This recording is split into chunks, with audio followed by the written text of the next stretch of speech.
friends, Jerry Rosa here in the Rosa String Works workshop. Got a proud announcement today. I got yet another order for another custom built Rosa Mandolin. So I'm real proud of that. We've got the backwood right here that we're going to make it out of. You can probably see all the curl in it. It's a very curly piece of wood. This just roughly how it's going to go together, and you can kind of see the outline of a mandolin there, but that's an oversized outline. But anyway, I give you an idea that it's really curly. As a matter of fact, it's so curly I can see lines in the video on the screen here that are rippling down the screen. So anyway, it's going to be a beautiful piece of wood to make a mandolin out of. I've made a special trip up to Fulton, Missouri. John Griffith, who is the owner of Old Standard Wood, allows me to come in and take my pick. And he takes me up to the secret room where everything is kind of put away with all the good stuff. So I can just have my pick of what I want. And so that's what I picked out, was this real nice piece of flame maple. We got some real nice Adirondack spruce, red spruce, that we're going to make the top out of. And I have spent about an hour or so jointing these edges, so that when I hold these edges together like this and I go out in the very bright sunlight and I hold it up like this and look through it, I keep working it until I don't see any light at all. And once I get it where there's no light at all, I consider that a good joint. And then we are going to glue this together, and we're going to do that right now. I don't know if I mentioned, but this mandolin is going to go to Louisiana. There's a fella down there that drove all the way up here and talked to me about building the mandolin for him. So I'm real proud to build the mandolin for him. I sold my joiner that I had, and I haven't got a new one yet. And so the idea is we have to make a really tight joint here. Now, I know a lot of people do it by the hand plane. You know, I don't have hand planes that are that good. I've got some cheapy hand planes. So what I did was, my new table saw is very, very accurate and got a very good fence. And it has a brand new blade. I'm amazed how flat and everything it saws. I've already sawed this. I've held it up to light, and I don't see any light coming through it at all. But I am just going to very lightly knock the whole thing down with some sandpaper and a straight edge here. And that's mostly just to make sure there's nothing, like saw marks or anything that's going to leave a little void. I'm just lightly doing it, and not going to do it very much because I really don't want to change this because it's very good already. And I'll take it outside in the bright sun, and I'll make sure that it's still really good. I believe it's going to be perfect, but I want to take it outside now and I'll check it. Boy, that really looks like a good joint. It really does. So I'll double check it outside, and we may glue this right up. Just about every table's filled with some kind of project or another, so I'm using my top of my table saw, which I've got covered with several sheets of newspaper here, as my work surface for gluing this up. And what we're going to do is just spread glue. Like I said, I've got the joint really tight. Took it out in the bright sunlight, held it together, and could not see any sunlight coming through it at all. And that's what you want. You don't want any daylight peeking through at all. And if you get it that tight, then you've got a good joint that should hold together for a long time, assuming you can get good glue coverage and good clamping. And that's what we're doing here. And we're using Tight Bond as usual. You can get too much glue on these kinds of things, and then it's hard to keep it together. It wants to slide around. So it's best to just get just enough glue, just to get enough coverage. I try to go over it a couple of times because there gets little tiny air pockets in the glue, and sometimes you just don't get coverage. And you go over it a couple of times like that, it gets good coverage, helps a lot. Okay, that is covered. Now we will take time and line these up.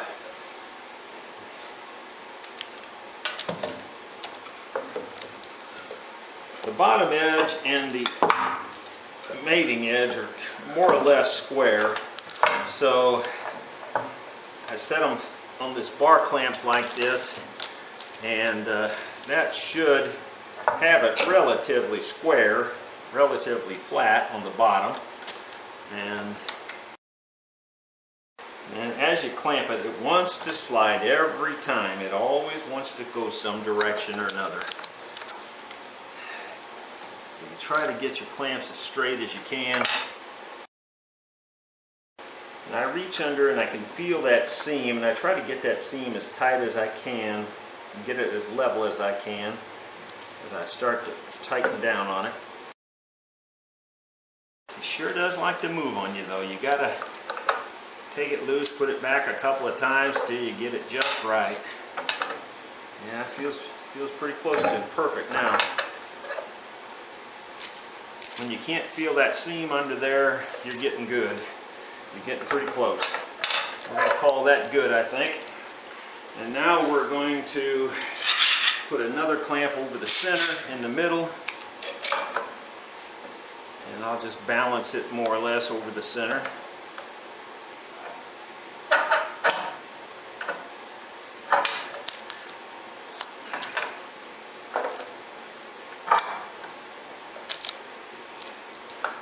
Make sure I got them all three real snug. They don't have to be crazy tight, but real snug. That might be real tight to some people. I know most people that try to loosen up these things I tighten up, they say, wow, that's really tight. Well, it is pretty tight. When I say snug, it's pretty tight. Pretty tight. Okay, so I believe we've got the back all glued up, and we'll give that at least 24 hours to set before we mess with it. The backboard is all glued up. There's a little bit of glue squeeze out that you might be able to see there, and I'm just going to chisel that off. I don't have to be real careful. I just want to get it flush with the surface right now. It doesn't matter if I gouge it because all this is going to get carved out of the inside anyway. This is the inside part of it. And the piece of wood is hugely thick, so the whole thing is going to get planed and sanded down thinner anyway. So it's a much bigger piece of wood than we need to start with. Mainly, I just want to make sure it's good and flat before I run it through the planer sanders and things like that. Plus, I don't want that glue on there for the sanders because it just gums up the belt.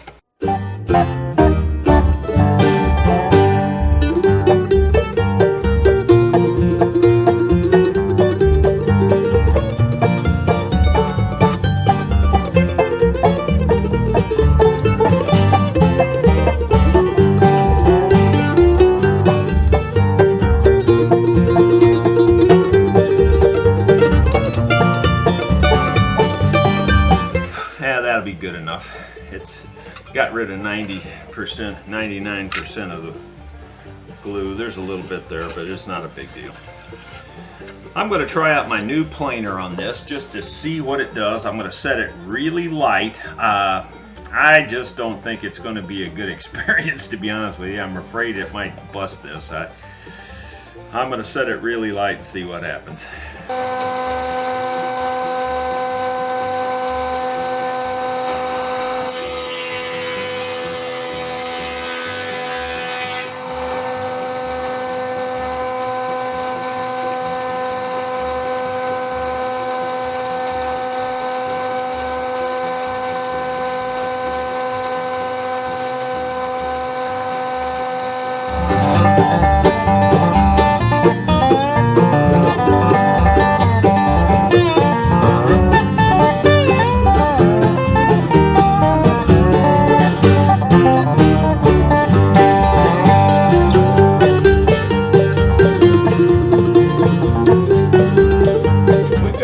Down to just a little hair over 3/4 of an inch. I think I'm going to stop right there, and I'm going to do the rest with a thickness sander, and that's a little more controllable, although it's doing a nice job. I don't see any chip out.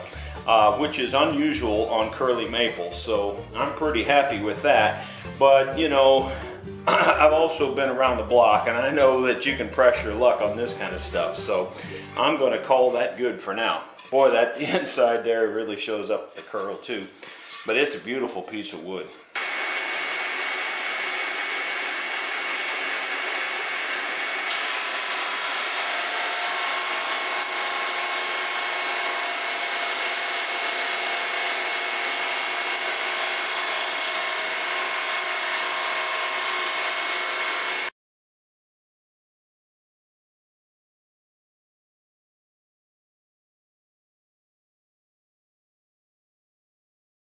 I don't have my belt for this thing. The belt broke and I never did get a new one, so I'm just doing it, pushing it through there by hand, and you know, I'm getting pretty decent results. You always get this dark burning thing from this kind of thing with this hard maple, so that's to be expected, even if the belt was there. I'm about 100 thousandths thicker than I was planning on being, but I'm going to leave it there for right now. I'm going to go ahead and trace the body on here, cut the body out, and then just plane the body because it'll be less surface area to push through there. I mentioned that I'm about 100 thousandths still too thick, but that's okay. You can always go thinner. And I'm going to go ahead and cut this out, and then I'll plane it through that thickness sander some more. But I just want to be able to, you know, cut down the surface area that I'm pushing through there, since I don't have that belt feed. And I've got my pattern marked with back and top, so I know this is the back, and so that, you know, this scroll will be cut on the right side of the wood. You know, you can really screw all this up, so it's very handy to have this written on here. This is the back, and when you're holding the mandolin up for a right-handed mandolin, this will be on top, and that's the way you want it. Just making sure I'm dead center on the center line.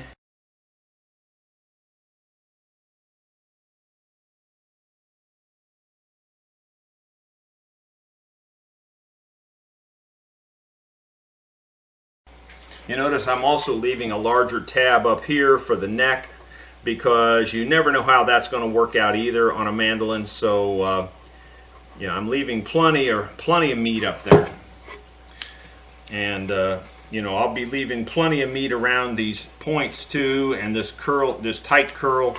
The tight curls and the points are where you usually have issues, if you're going to have any. So I leave a little extra meat there and trim it down as we need it.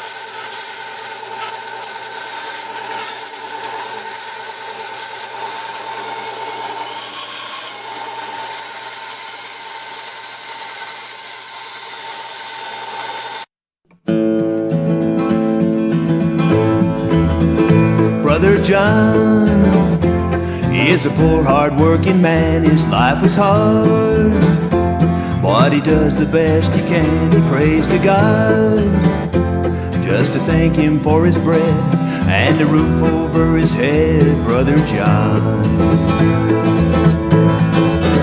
lost his wife when the fever came around. The gentle girl, oh, he laid her in the ground. She was his life, and her dying hit him hard, till he heard the voice of God. Brother John, trouble on earth is ending. All your sorrow soon will be gone.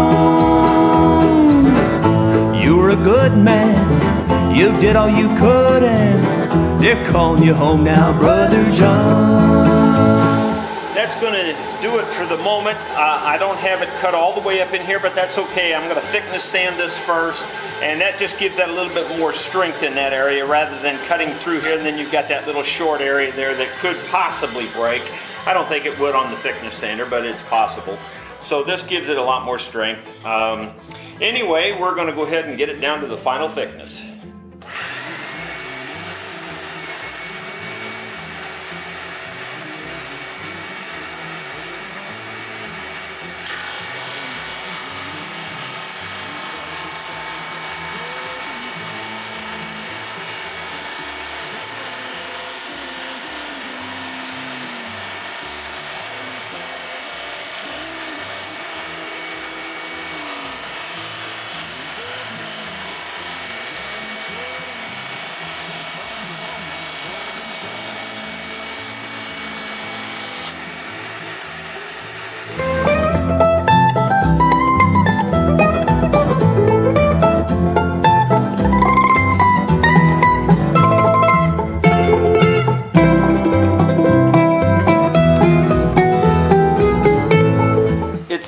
Around 25 thousandths too thick, which is fine.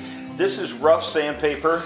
I'm going to put it through my little finish sander, and we'll smooth it out and get a real fine finish on it. Not that that makes that much difference, but I just prefer that.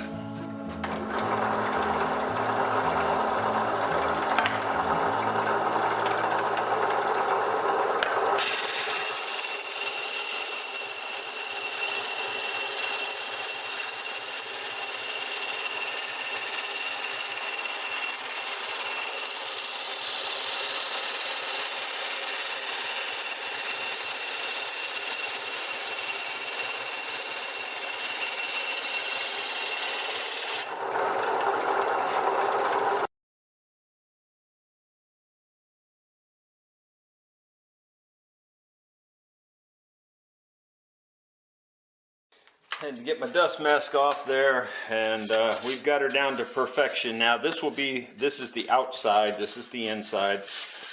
Mostly I wanted the inside good and flat because that's what mates up with the sides. This outside doesn't make too much difference at this point because everything's getting carved on this side.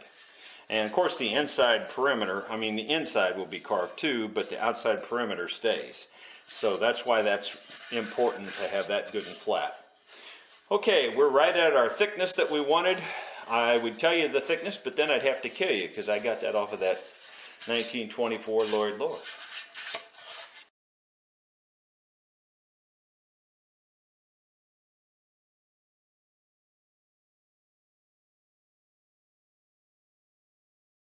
We were down to thickness. I'm putting the pattern back on here to just, make sure that and I'm also making sure I've got it lined up with the center line, and you can see that we have just a hair of white all the way around, which is about the pencil thickness.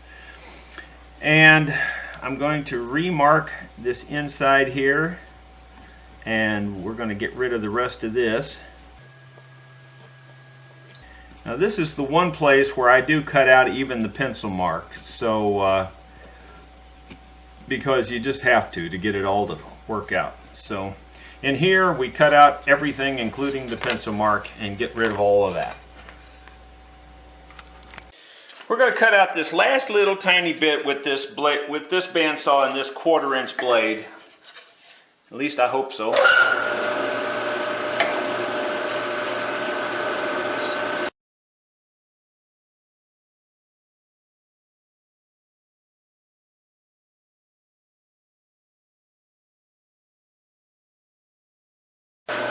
Got her all cut out, looks real good. It's time to run the top through the planer. This top is crazy thick. Now that I think about it though, before I do that, I'm going to knock off this little bit of glue right here. We're going to run this through there and see.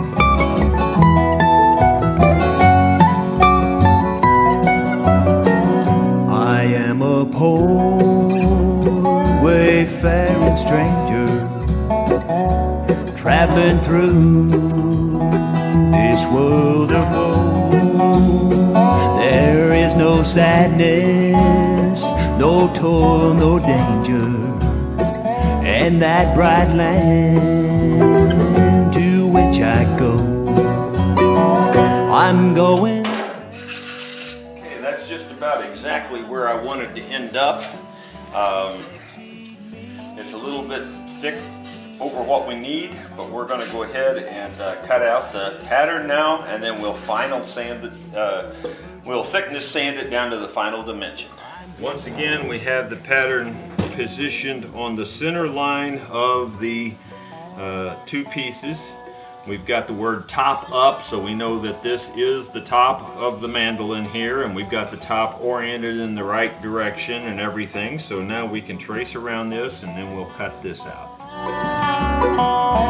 Now the top actually gets cut off a crust here, but I go ahead and just make it roughly like the other one, at least at the beginning.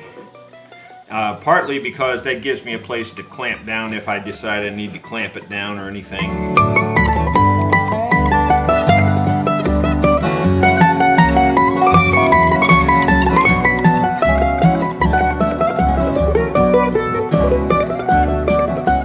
When I cut this out, you know, there's a lot of easier ways to do this. I can make a lot of cuts. I typically try to follow it so that I can conserve as much of this extra wood as possible. In this particular thing, I've got so much of this spruce already, I'm not going to worry about it. I am going to go ahead and just make relief cuts and cut this up, because I do have a lot of this stuff laying around. Went over home.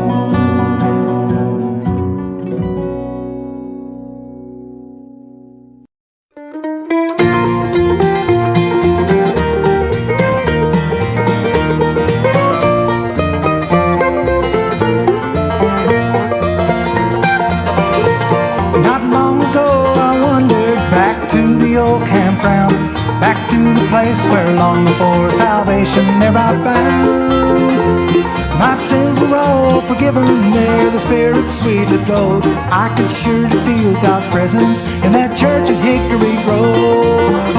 Oh, that church at Hickory Grove. Oh, that church back years ago. Okay, I believe we've got that cut out real well. I've left a little bit of extra in key places, just a little bit, not very much. And then this gets cut off square here across eventually, but right now we're not going to worry about that. I am going to take it over to the other bandsaw and saw out this little tight curve.